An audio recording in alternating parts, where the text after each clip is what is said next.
Gentlemen, my name is Francois Gray, and on behalf of the IT department at CERN, it's a pleasure to welcome you here for the CERN Computing Colloquium.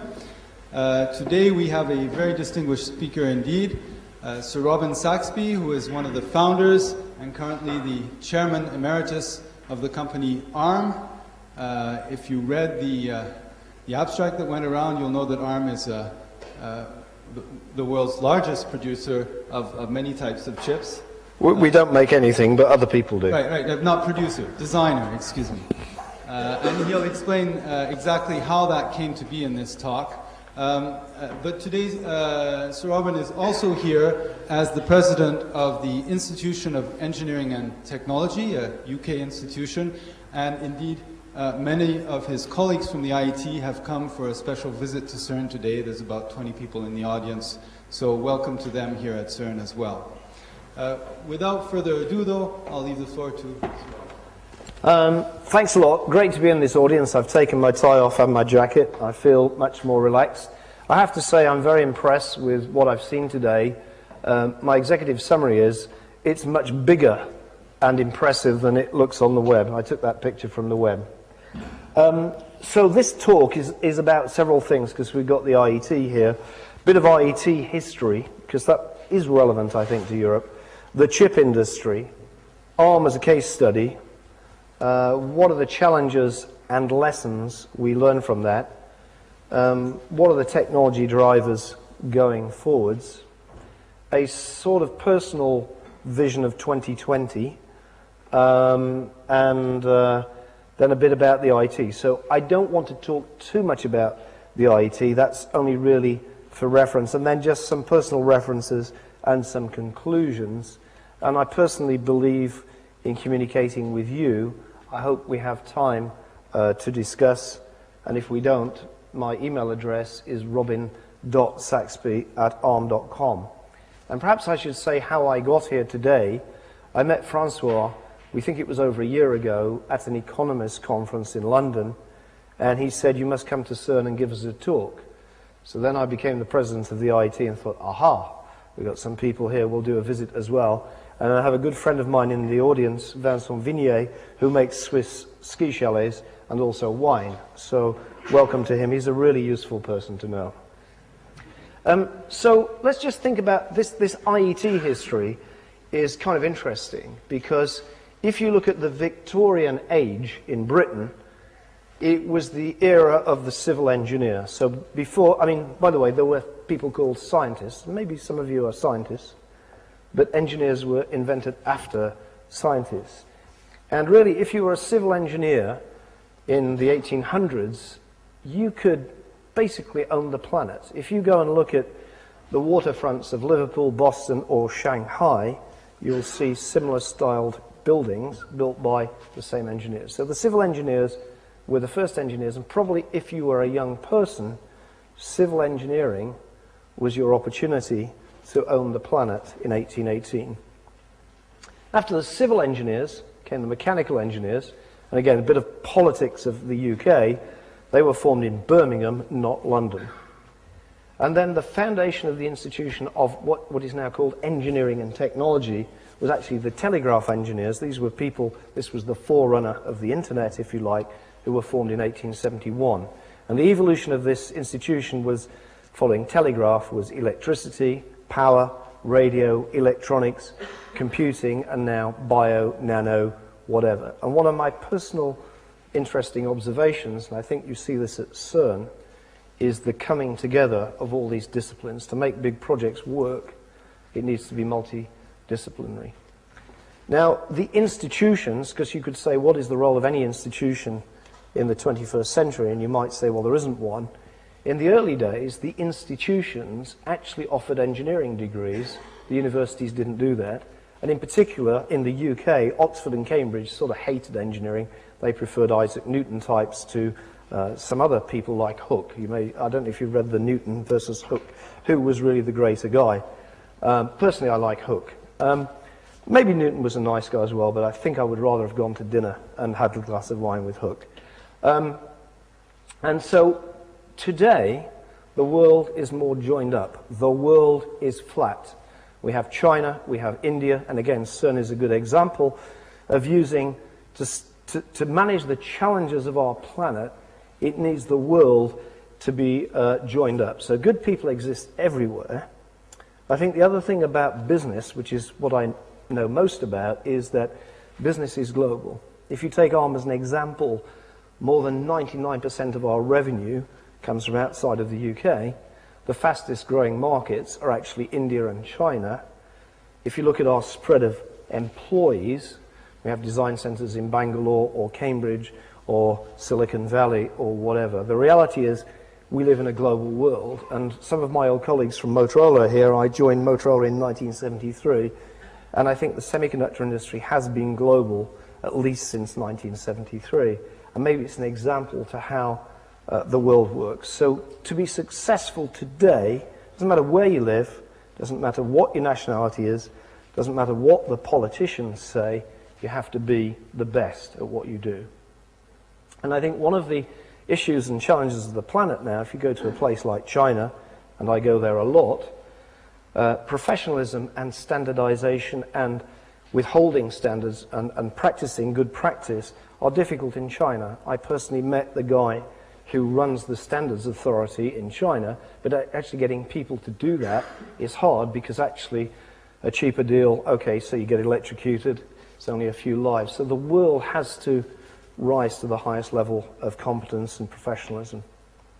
Our institution, the IET, does a lot of publishing, papers in spec and things of this nature. That actually helps the income. And we have experts in all sorts of disciplines.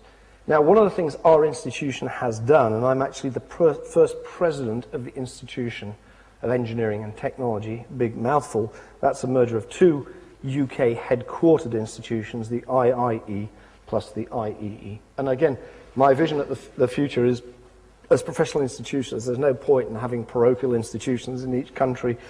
We've got to get better connected. You might know this guy. I think he's fairly important to you, Michael Faraday. I did notice you had a road named after him. So now a quick look at microelectronics. I'm sure you all know what it is. It's small, it's more of it, it's more transistors on a chip.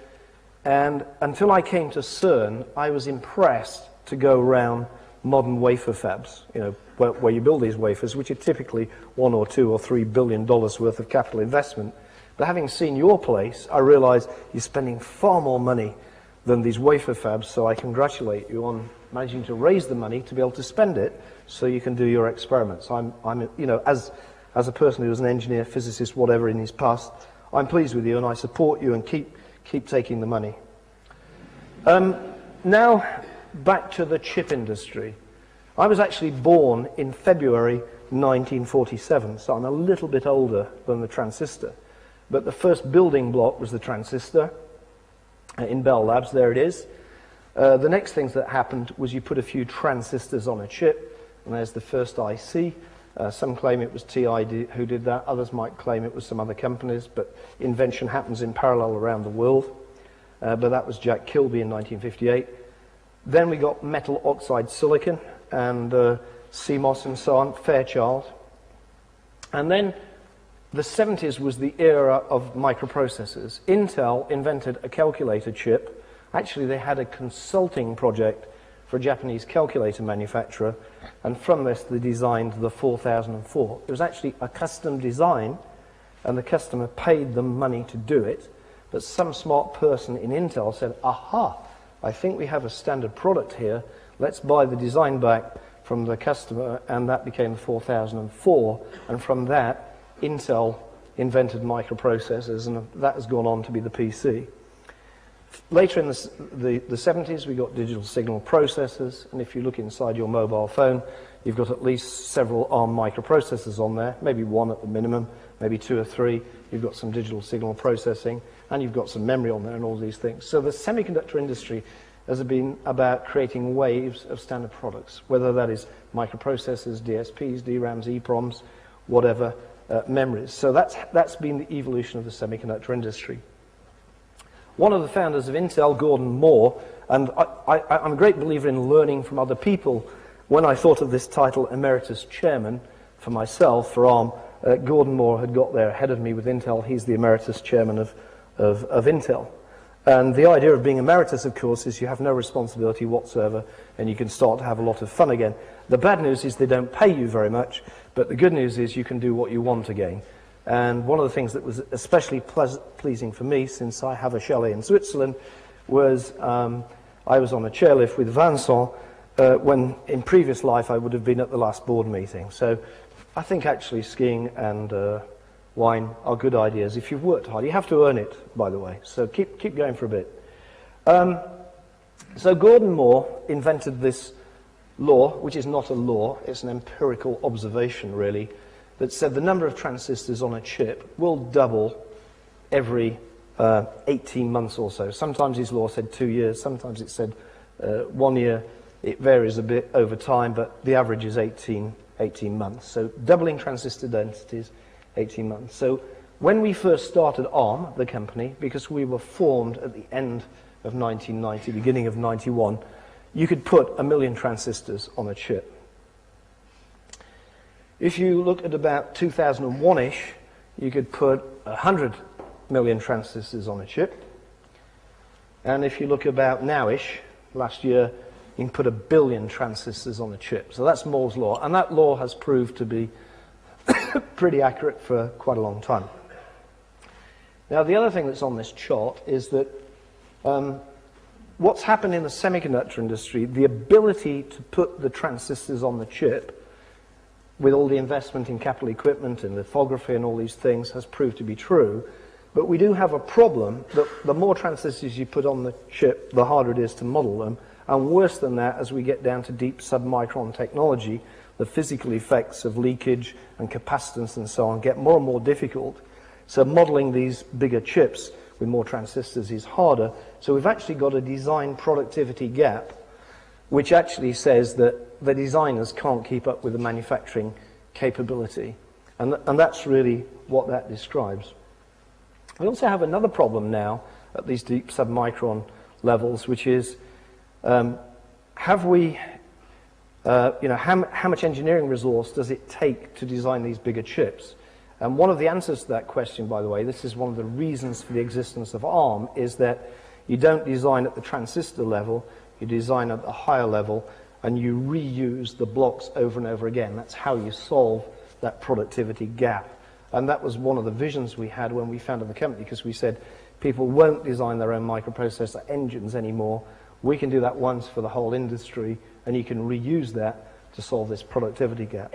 The new gap we have now is the verification gap, which is what you've designed, what you set out to design, and can we verify that it's correct? I suspect you might have, I don't really know, but I suspect you might have similar questions in your world, especially looking at the amount of complexity that you're handling, because we're just dealing with transistors, and we employ all the people. Yeah, they are multi-nationality. The other thing is we don't have lots of volunteers working for us. So I think you have a much more complex management task than we have, and I admire you for that. So looking at the semiconductor industry again, and my friends on the left will nod hopefully because they've lived through this wave as well. There have been several waves of semiconductor technology. We're now in the middle of CMOS. I can remember when CMOS was launched, early 70s, as the all singing, all dancing answer to everything.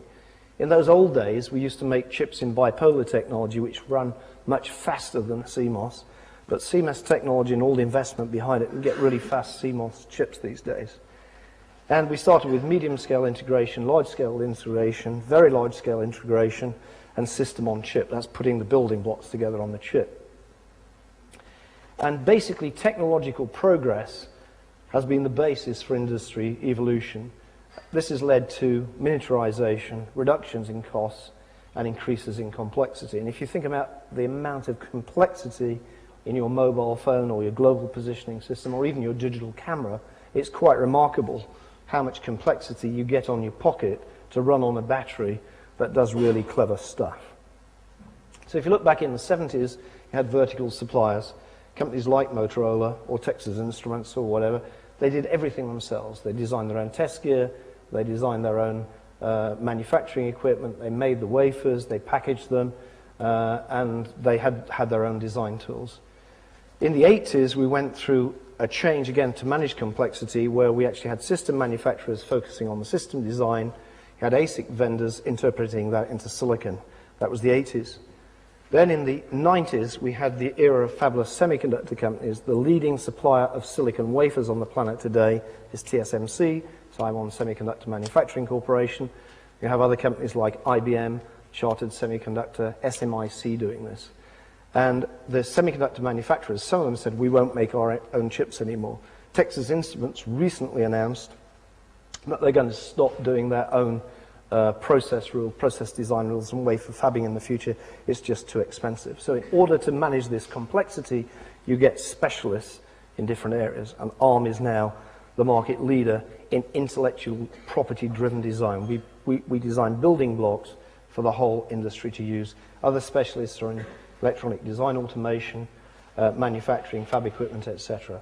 So to handle this complexity, we have to go to specialization. You probably all know this, but what this says is what is system-on-chip methodology. In the old days, you would design a computer system, you'd have a memory chip, you'd have a microprocessor chip, you'd have some liquid crystal display driver, you'd have all your individual chips on a printed circuit board, and you'd connect them together, and that would be your system.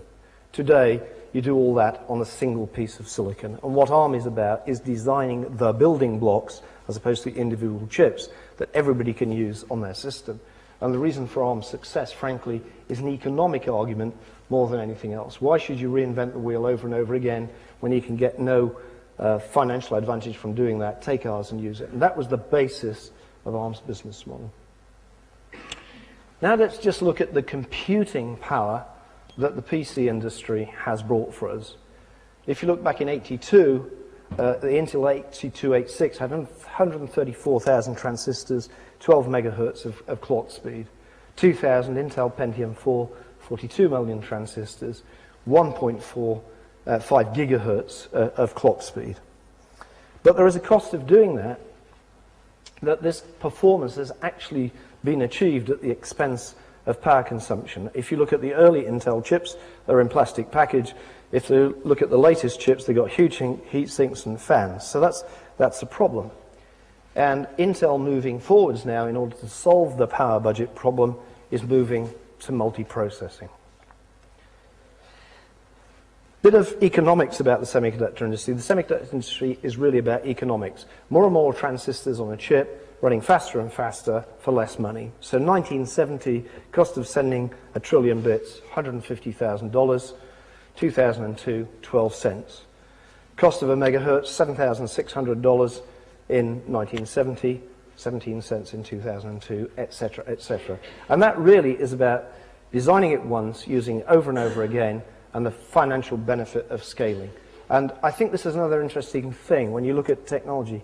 Quite often, people say, I've got this great new technology, and it's got this sort of application, and we're going to sell it because it solves this problem. If you look at technology of the industry, there's so much money behind it that quite often they solve the problem that you thought you've solved better than you do. And that's just, that again is the economic argument. And that's why CMOS really has done so well.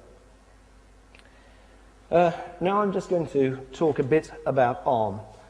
So the history of ARM is that the company that invented the ARM architecture was a British company called Acorn, who built computers for the education market in the UK. And I've met some people here who've programmed Acorn machines and used them. If you like, Acorn was a bit like a British Apple.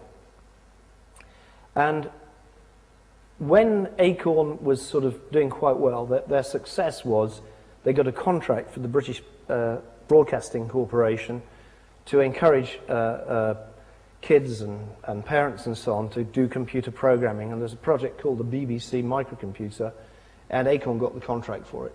And this made two guys, Herman Hauser and Chris Curry, very wealthy very quickly.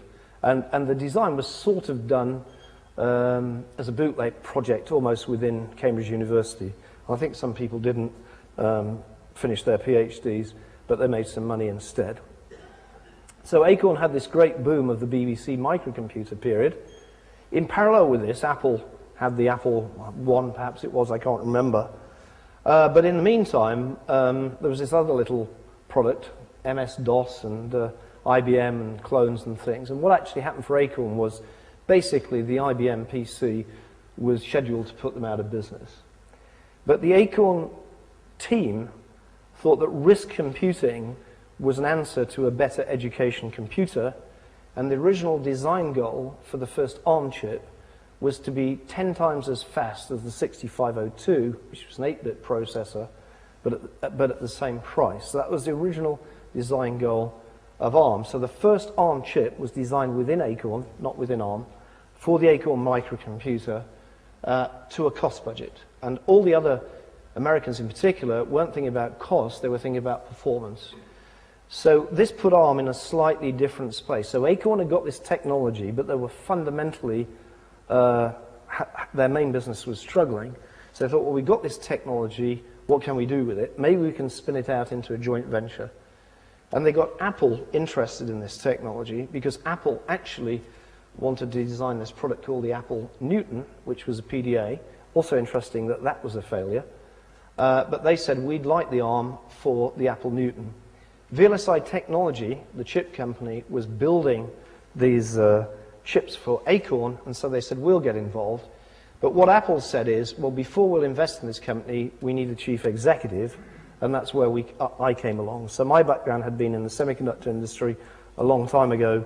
I used to be an engineer and a designer and things, and I'd worked with Motorola. I'd also worked for another European startup called European Silicon Structures, and I got the headhunting phone call, and the interview was, frankly, we got this technology, what do you think we should do with it? And I said, well, we should license it, we should turn it into a standard, and we should become the global RISC standard. And that was the basis of my interview, because I knew that with such humble beginnings, to be successful, you had to be the world standard, and we didn't have much money, so we certainly couldn't afford wafer fabs, we couldn't even afford any stock.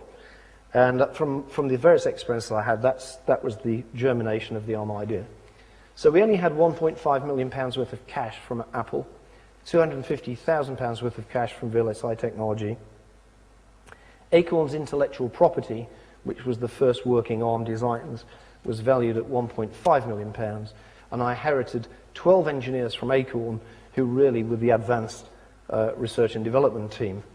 The other thing we had in our favor, we had a proof of concept that this stuff worked. So we could take an Acorn Archimedes computer and say, look, it's much faster than a PC, it consumes less power, it's got all this great stuff.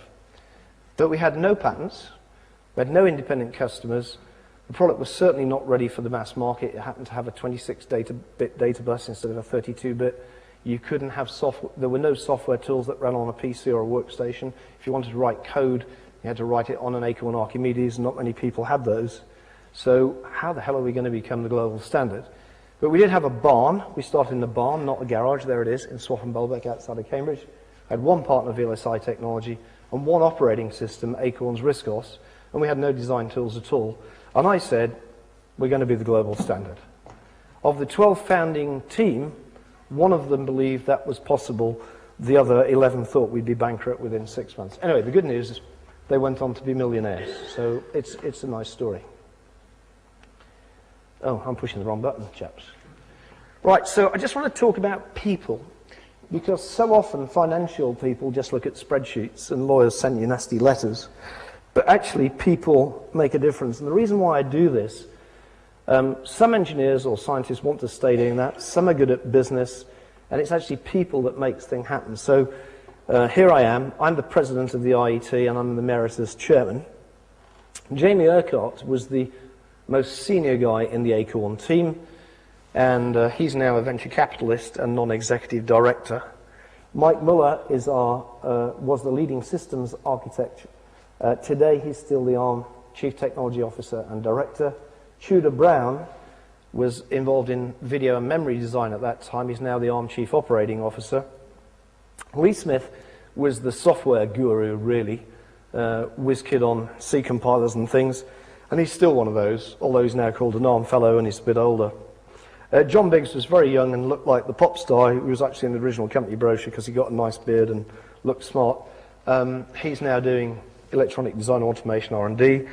Harry Oldham, a bit of a joke about him, he's a CERN, chartered engineer. The first time our Japanese customers met him, they looked at his business card and they'd looked it up in the book and they came back in the evening and said, "Ah, Oldham-san, engineer of earth and wood." That's what CERN means to a Japanese.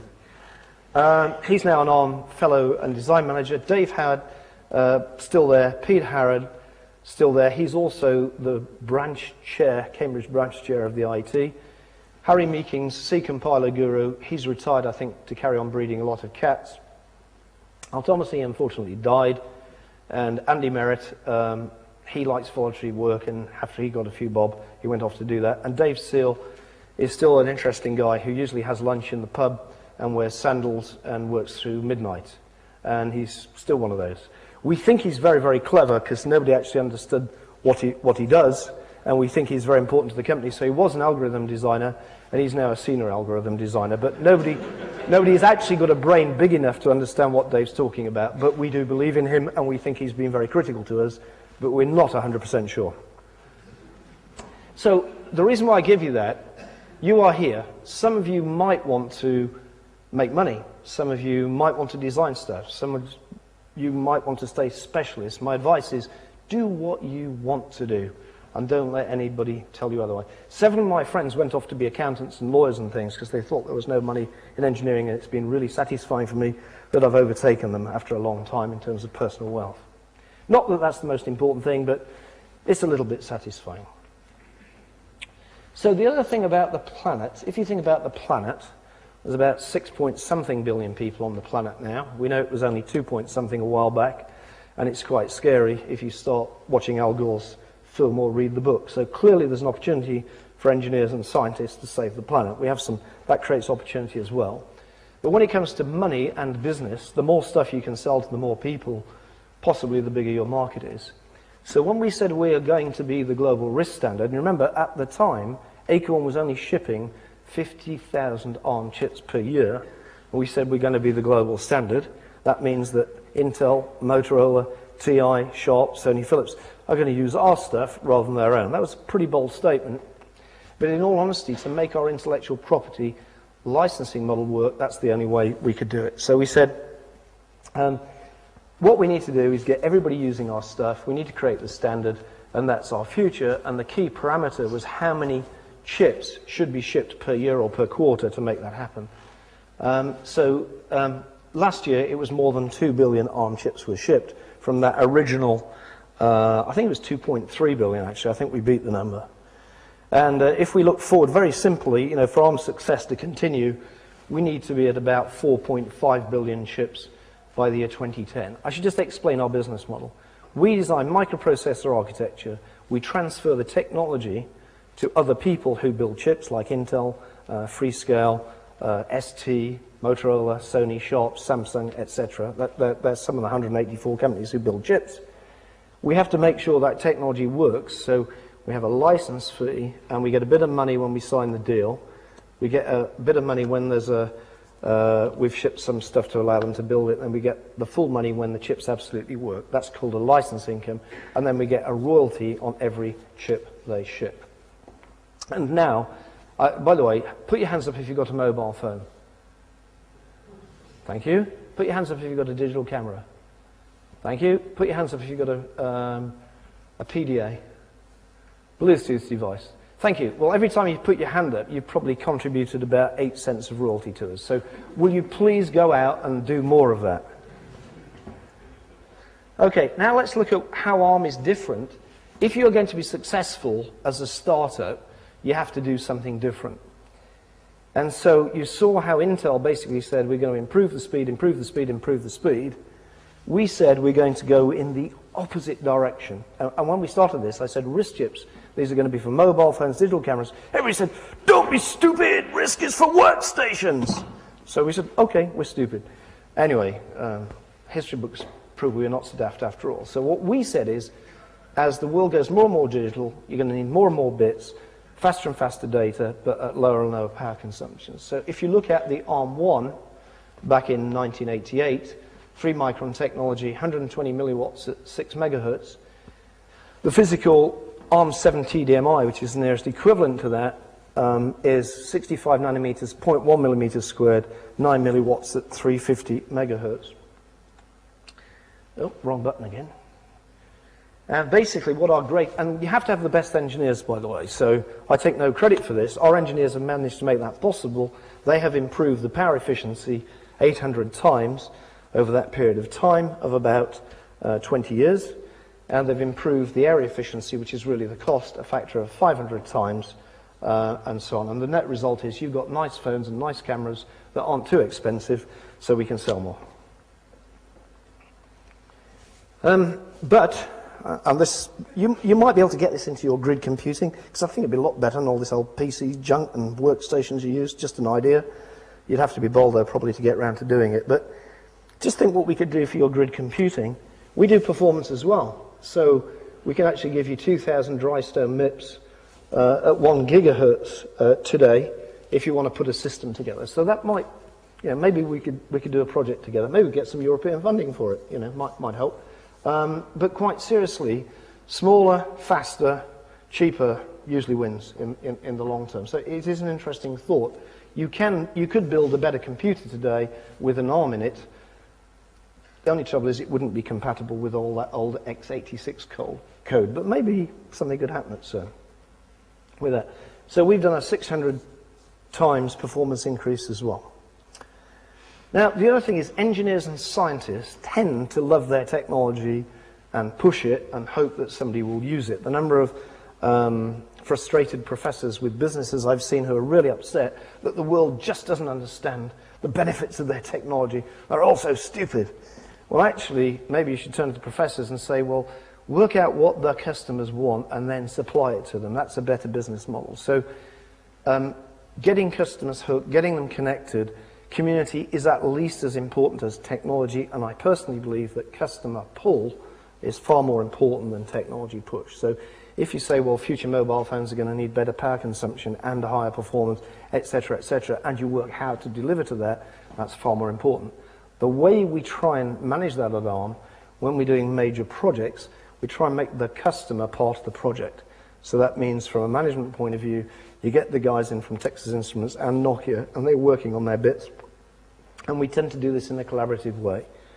And one of the pleasing things to me, this was a while back, now we're successful. We hold a developer conference next door to Intel in Santa Clara. And it's really quite exciting to see the number of people connected to the ARM community. Probably one of the most pleasing things that sort of occurred to me, I was visiting Morocco in a very poor village, and you notice how poorer nations are using mobile telephony, possibly with web access, to improve their lifestyles. And you think, wow, those people in that poor village are using their mobile phones to improve their lot, and that's got our technology in it. That's pretty powerful. And these people don't have cars, by the way, and don't have a lot of wealth, but that connectivity to the outside world is a sort of leveler. Now, when you're a business, we founded the company at the end of 1990. We went public in 1998 on both NASDAQ and London. And one of the things you have to do as a business, you have to increase more and more strategic value of what you've got. Otherwise, you die, because basically the cost of the bits is going down. So the semiconductor industry is wonderful at delivering a lot of value, really, to the customers. So this is how we look at our business today. We have microprocessors, which is the digital engines, if you like.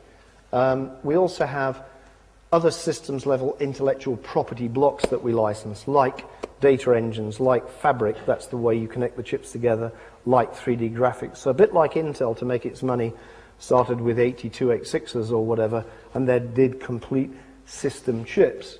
What we're doing at an intellectual property level is providing more and more of the building blocks to do more and more of the job.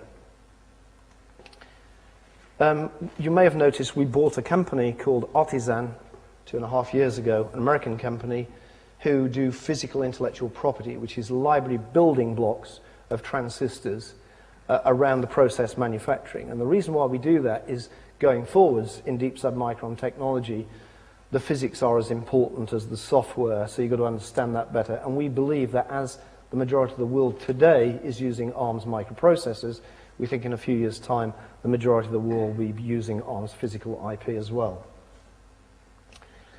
Software is actually very, very important. Software is in many forms. We have tools, but also the software makes all this stuff work, and the software design team is about as big as the hardware design team.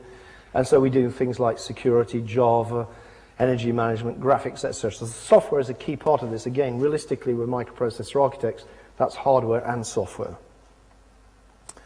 We also have to do development tools, and development tools are getting more complex. In the old days, it was just a C compiler and a debugger. Maybe now it's system-level design tools as well. And then the other thing is just the whole marketing campaign of being the connected community. It's strange because I'm afraid that hasn't come out very well on the slide, but it says there are lots of companies we're connected to there, and that's on our web. So what was the timeline of all of this? We were founded in November 90. We're profitable and cash generative since 93. I worked for a company called European Silicon Structures before ARM, and I think maybe you need failure before you can get success.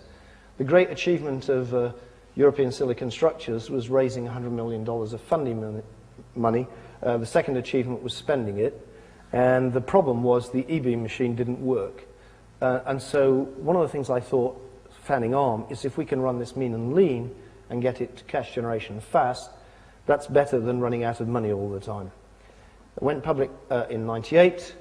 The other reality is many engineers are now financially secure. What that usually means for the first, everybody had share options, and the first thing that everybody does when they have some money is pay off their mortgage. There are some penalties for this because there are actually some horror stories that money doesn't always bring happiness, and there are a few tragedies in there. Some people couldn't handle the money a bit like pop stars. Some wives immediately left their husbands after they got the money, etc., etc. I do think it might be quite interesting to write the personal story of all of this as well. But in general, I think wealth creation from technology is a good thing. Market cap's a bit more than that. We're closer to £2 billion today than when I wrote this slide. Employing approximately 1,500 people across the globe. So again, smaller than you, actually, because if you have the best people leveraging the best people, you don't have to employ them all. There are more than 100,000 engineers whose day job is working on the ARM architecture. So again, huge leverage effect, maybe again some parallels to you. As an intellectual property licensing company, our total future is about investing in the future, have the right products to sell, spend about 25% of sales on R&D. We're the market leader in our space by at least 2.5x the nearest competitor. That's when we were valued. I think we've improved that ratio. We won the Best Product Award for our fastest, latest, greatest thing. We've won Shareholder Investor Awards. And the other thing is people matter. I'm pleased we're still seen as a good company. When we founded the company, I thought we couldn't be a good company above 200 people because it takes a lot of effort to manage more people. But I think we can be good and we can be ethical, and I was pleased. I think we won the UK Employee of the Year award, and that's voted by the employees. And they're not voting this because we pay them the highest salaries. This is about, do they enjoy the work, and do they get paid reasonably well, and do they get treated properly? What was our methodology? Because you think, 12 engineers and me, we're going to be the global standard. Sounds a bit difficult. I wrote a strategy with a 5-year horizon. We had an operational plan with a 1-year horizon broken down into monthly segments of P&Ls and things. We had a tactical plan which was the 2 to 3 year horizon. So the tactical plan is the projects you're working on now that are not going to give you any revenue at all short term, but are actually the things you must do now in order that they're ready in 2 or 3 years' time. We ran very mean and lean, tight cost control. The other recognition was, I think the 14th employee we hired was president of the United States operation, a guy called Tim O'Donnell, working out of his attic at his home in Las Gatas, because we knew it took as long to develop sales as it took to develop technology. And maybe that's unusual for a British company. I think a lot of British companies focus on technology and then hope one day they can sell it. The reality is, to get the sales pipe going, you need great salespeople all over the globe filling in their ideas and also affecting the R&D roadmap from the customer input. China's been very good to us. When we started, it's interesting, by the way, I noticed some of you are from Rutherford Appleton Laboratories.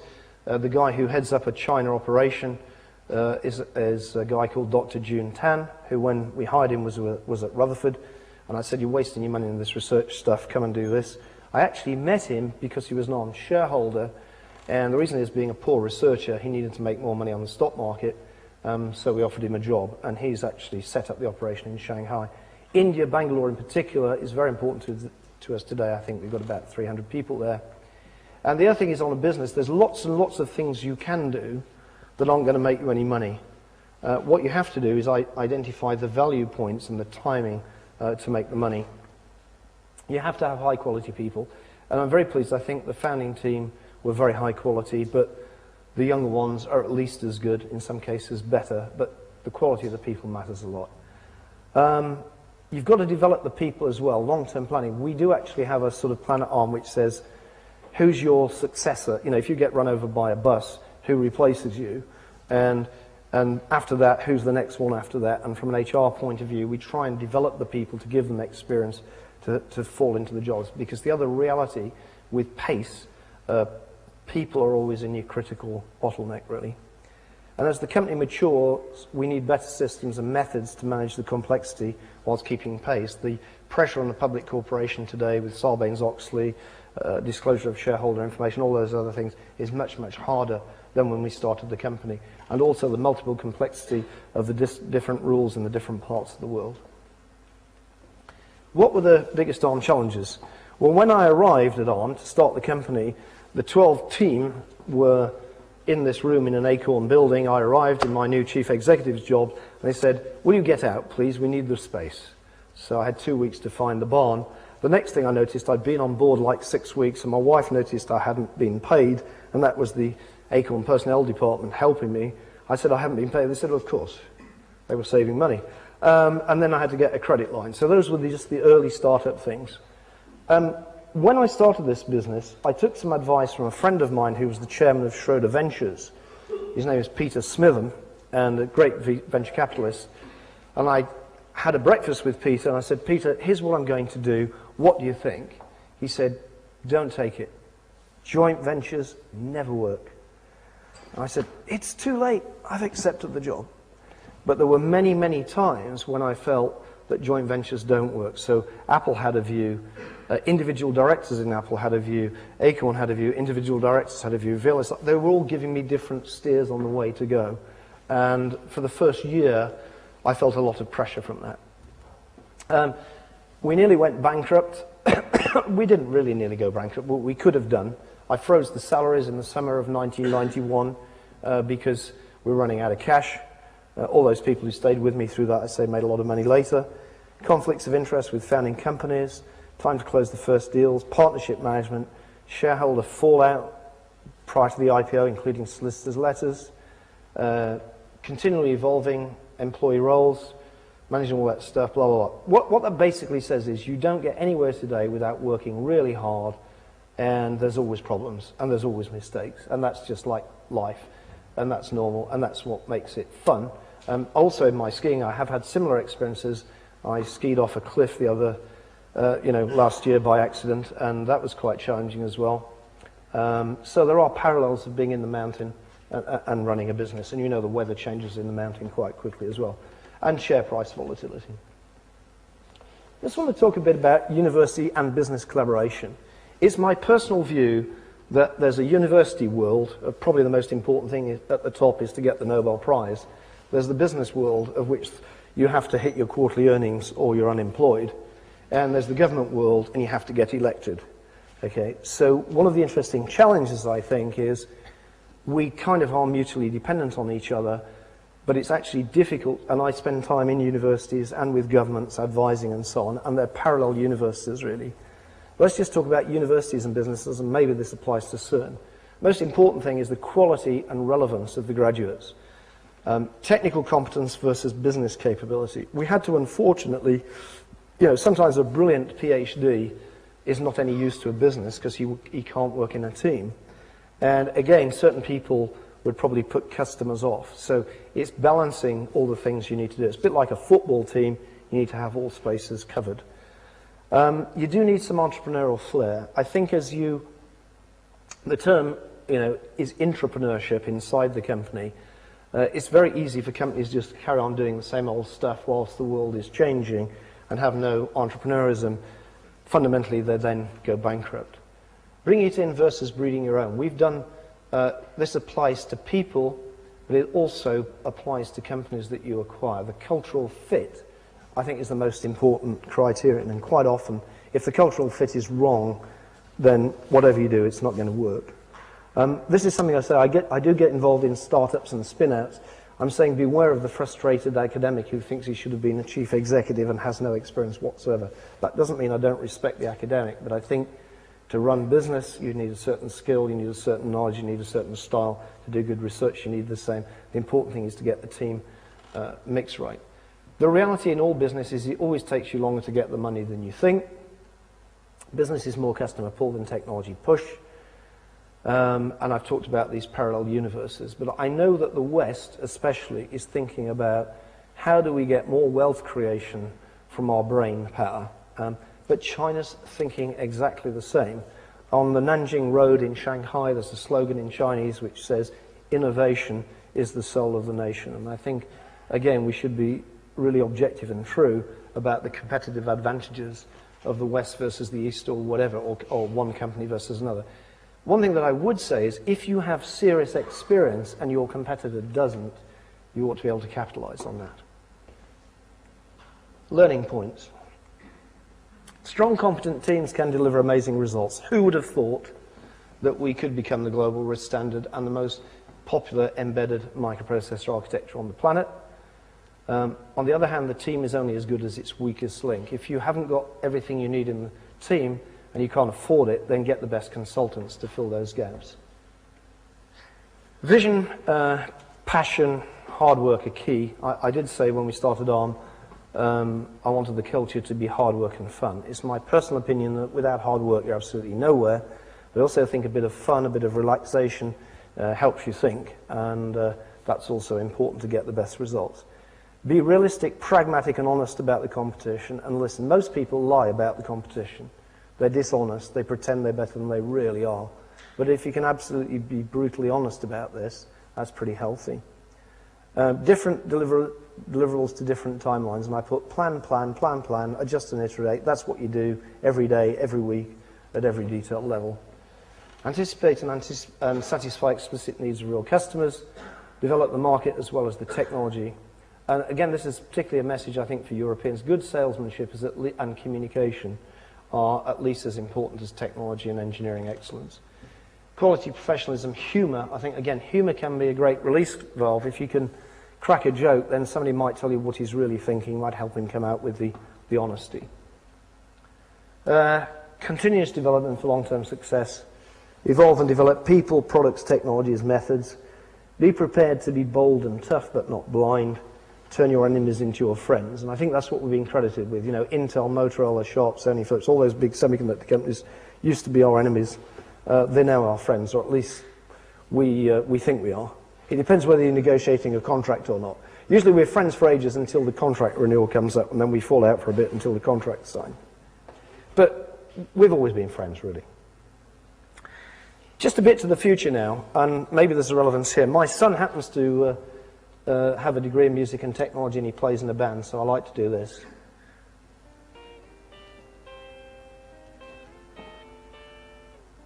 Can we turn it up?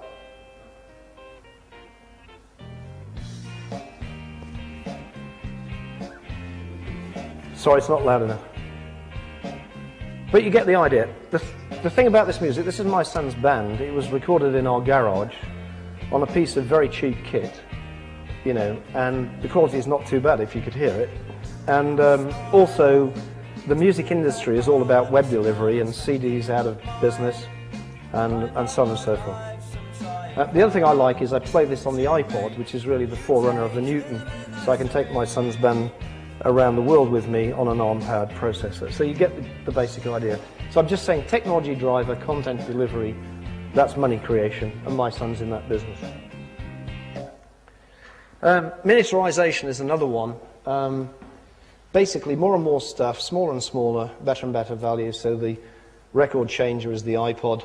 If you think about your maps are actually in the memory for your GPS system, and we're seeing a lot of advantages of digital hearing aids and so on. And I don't know if you've seen, but we've actually got the world's first eyes now. They've actually made blind people see again. The other thing is, I'm sure all you guys who do software will love this. The world's getting so complex, we need more and more software engineers because they're never as efficient as the hardware engineers. Sorry about that. Little dig from a hardware engineer. But maybe you'll have some new methodologies that will help you scale. Maybe there's a software model that's an ARM business type model, but this stuff needs more and more software. Embedded intelligence. If you look at the amount of technology in your car today and the amount of stuff it does and the amount you're going to have in the future, it's getting absolutely huge. I love this because it means there's probably 10 or 12 ARM processors in your car. And there's already probably 3 or 4 in your mobile phone. And you're going to need a few more. So that will help the royalties go up. Changing lifestyles. This is the fashion element. You know, people actually buy lifestyles. They don't buy technology. So you have your multi-screen video, whatever, at home. Consumers buy stuff that makes them feel better, not great technology. Now, it's my personal view that actually the convergence of biotech and microtech will actually be a major evolution of wealth in the next 2020 timeframe. And the reason I'll sort of explain this.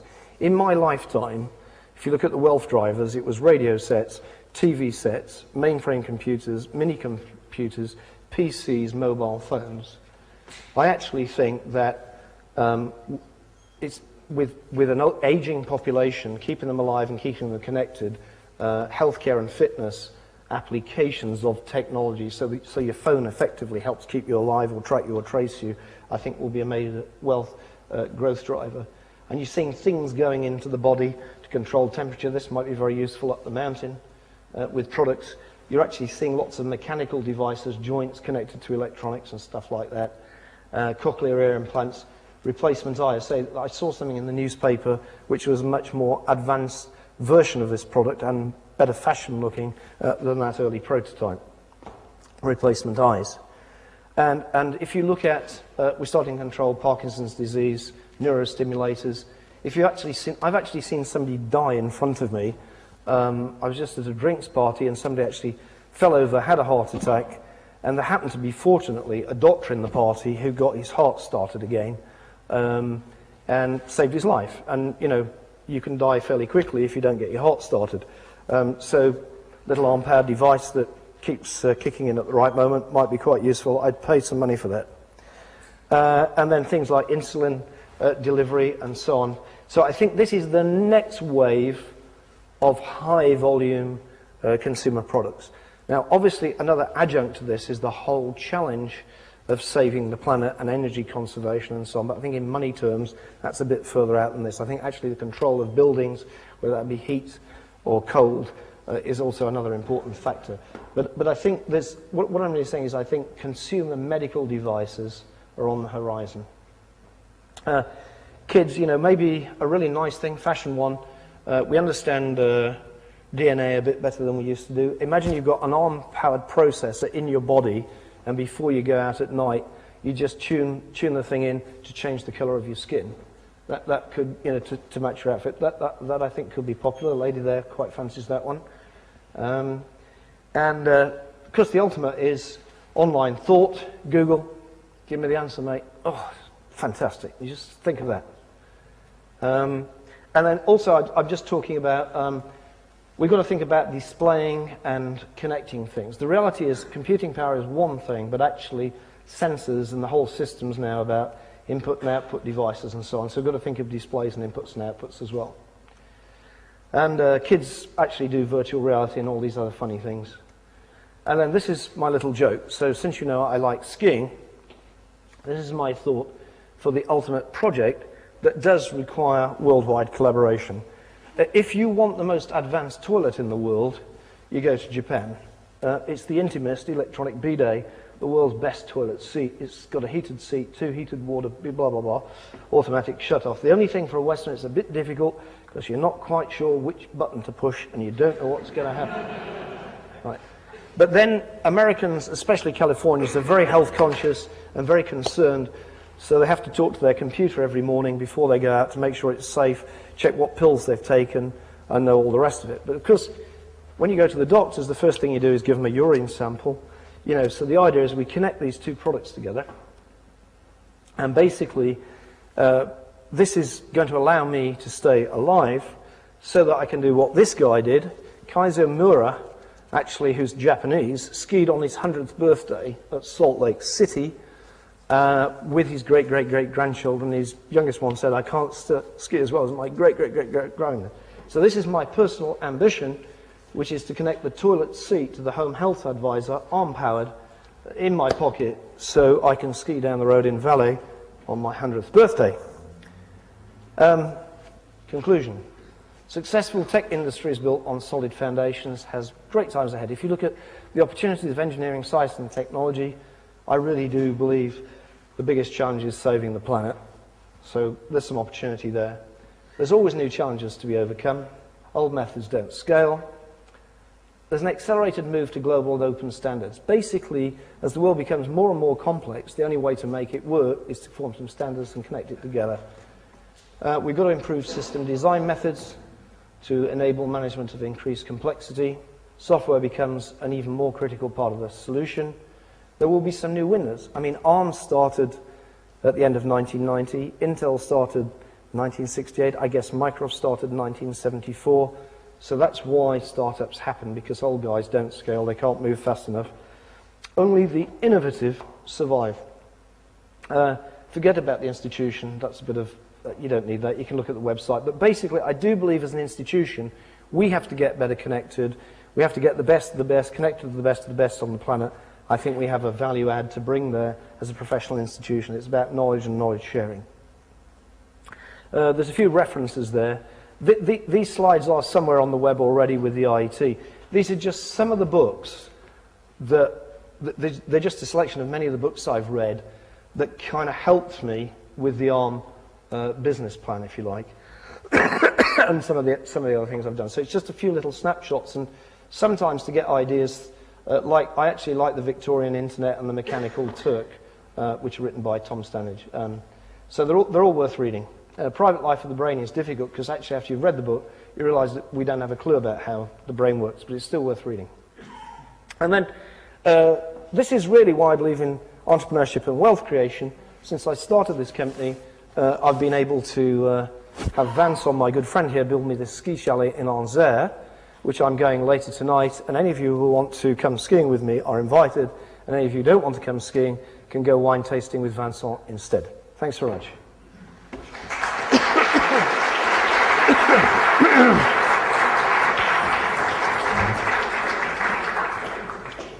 Thank you very much, Robin. So who would like to go skiing with Robin? Hands up. Oh, okay. Get the names on a piece of paper. How many spaces do you have? Okay, so here's the deal. I've got how many bedrooms I've got? I've got 3 spare bedrooms, and but they've each got single beds, so if you don't mind sharing a room with somebody else, I can put up about 6. But there's some very cheap hotels in the village as well. But 3 people don't have to sleep with somebody else, possibly. But you know what happens in the mountains. I'm sure this will appeal to some students, maybe others in the audience. Any questions to this talk? No questions? Yes, oh yes, there are a couple of them. Yes? You make your money from intellectual property. There's a generation growing up with the feeling that everything should be free for the on the web. How do you reconcile these two views? We agree with that totally. We give them free samples on the web to stimulate them. You can download it, play with it, whatever, but to get the real stuff you have to pay. And part of getting the real stuff is we guarantee it'll work in your factory and we test it, and so we're like the front end of manufacturing. So, and then the other thing we do, what you find, I mean, a good example of this is China. When we started in China, every Chinese PhD was doing an ARM clone, you know, just in his spare time, not difficult to do. But if you want the latest ARM at the latest speed and the latest power, whatever, people will pay. And so I think that's the real answer. You have to make sure that the stuff you're charging for is better than the free stuff. That's the reality. Also, taking a situation like China, it's quite common to nick the design tools and so on. And you could say, well, maybe that's cheaper than the marketing budget. So I think you just have to take a pragmatic view. Fortunately, we're not the music industry. So if you look at the music industry, all the money's on CDs. Now it's free on the web. But since we are only an intellectual property company, we protect our intellectual property very seriously, which means we have a lot of patents, which means we do take people to court, which means we spend a lot of money with lawyers. We have to do that, otherwise we have no future. I think because we're so connected to hardware and software, what we do has clearly a greater value than if it was just a piece of code or something. So it's a challenge we face, but in all honesty, people will pay money for good stuff. Okay, there was one question here and then there.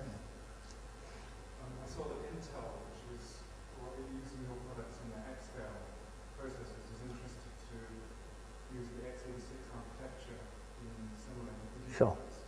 Sure. How worried are you, and how will ARM face Intel? I think it's about 20 times bigger than that. Yeah, well, I think the reality is if you look at the size of the ARM community, it's much, much bigger than Intel. So we've got 184 semiconductor partners, of whom Intel is one. So the problem that Intel has is they're actually competing with Texas Instruments, Qualcomm, Sharp, Sony, whatever. So the reason why Intel took a license was to get into that wireless space. In all honesty, they haven't been as successful as some of the other players. If you're an Intel board member, you can say, well, if I could make the x86 become the standard in that space as Intel, I could make more money. So I think it is natural, you know, it's not up to me to tell Intel how to run their business. It's always a conflict. Again, within all of our semiconductor partners, there will be people who are using the ARM architecture in certain applications, and there are other people who will be using other things. So there's always that element of competition. I think the basic ARM business model is the fact that we've licensed just about everybody, and there's more to go, but sort of helps. We think there will be some ARM winners. The other reality is we'll never own 100% of a market. If you do, something's gone wrong, really. So there's got to be emerging competition. There's got to be new things. And I think, in all honesty, you might find this surprising, but I personally think I don't feel like Intel is a huge threat to me. I'm not trying to be complacent there, but the reality is Intel is the king of the PC space. They're not the king of the wireless space. Intel was seriously a threat to us, say, 15 years ago. So I think now, that doesn't mean we should ignore Intel. Clearly, there's a real threat there in certain applications. I think what actually happens in practice is in certain applications, standards emerge, and the other thing that actually helps those standards proliferate is all the software code that is written. What I'm saying is in the wireless space, there's an awful lot more ARM code than there's Intel code, whereas in the PC space, there's an awful lot more Intel code than there is ARM code. So you could say, well, maybe those applications that are more wireless-like and more portable that connect to the old PC space, that's clearly an Intel advantage. So I think, in all honesty, it's just one of the many factors of competition you face every day. The only thing is Intel has an image and a power. Our power is not in ourselves. ARM is still a little company. Our power is in the community, not in ourselves. I think if you're running Intel, though, you look at your cost base, you look at scaling of transistors, you say, how do will they ever make a product as powerful as a PC chip with as much margin ever again? I think that's quite difficult. So Intel is, like most companies, rationalizing, sorting things out, and so on. And in all honesty, with every partner we have, they can use the ARM or they can use their own stuff. So it's up to us to do a better job than if they do their own. I mean, that's the simple answer. If our engineers deliver the right stuff, long term, we'll get the right answers. If their engineers do a better job than us, they'll get the right answer. But that's the nature of the beast, really. The nice thing about our business model is we're not backing winners. We're actually trying to treat everybody the same way and give them all the chance to be successful. And the reality is they'll be successful in different spaces. Probably in the PDA space with ARM, I suspect the X-Scale is probably the most popular processor in there from Intel. But if you look in wireless mobile phones, it's TI, it's Qualcomm, it's ST, it's Philips, it's a broader range of companies. Samsung, we shouldn't forget Samsung. And the other thing that's also happening now is if you look at the emergence of China, China is moving to more and more indigenous chip production, SMIC and so on. So I think the world is changing very, very quickly. And frankly, there's no straight bets. I mean, everybody's a threat, everybody's an opportunity. As long as we win enough, it's okay. But I actually feel Intel is less of a threat today when we were much smaller, because we're bigger and more powerful now as well. But you've always got competition. Okay. And we love Intel as well. We love the bits of Intel that use our technology. What we'd love to do is persuade them to persuade the rest of Intel to drop the x86 one day and just go with us. I don't think we're going to achieve that very quickly, but, you know, we'll keep trying. Okay, there was one more question over there, yeah? I'm afraid I missed something. Can you say in a few sentences what is really the distinguishing feature of the chip? Okay. So when we started ARM, everybody was talking about MIPS, millions of instructions per second. And we didn't have the highest numbers of millions of instructions per second, but we did have a couple of things. And we invented the term MIPS per watt, so that's millions of instructions per second of power consumed. And we had the best at that. We put the graphs up on our first charts. Then we also invented the term MIPS per dollar. So when we started the company, we had the best MIPS per watt and the best MIPS per dollar. We marketed that to death and said mobile phones and all these other things, we should really care about these things, come with us, chaps. The next thing as well, we knew how to embed these microprocessor cores in system chips. So as well as the MIPS per watt and MIPS per dollar, we were the first people to seriously embed microprocessor cores in system chips, and the methodology to do that, which was design tools, and how to make it all work. Those were the founding principles. And basically we said we must carry on having the best MIPS per watt, the best MIPS per dollar, the best design tools and so on, and that's what we've done. And the other ingredient was we're going to partner with everybody and we're going to become the global standard. So that's it really. So the business model, the historians and the bankers and the analysts will say, well, our real brilliance actually wasn't about technology at all. It was about the idea of the partnership business model. In reality, it's both of those things. If our technology was no good, we wouldn't have done it. I think if we hadn't invented the business model, we'd have probably been bankrupt fairly quickly. So we need to do all of those things. Okay, thank you. I'd like to ask anyone else who has questions. Sir Robin will stay here for another 10, 15 minutes, so just come up and ask him a few questions. But at this point, let's thank him for a delightful tour d'horizon of ARM and the technologies you've created.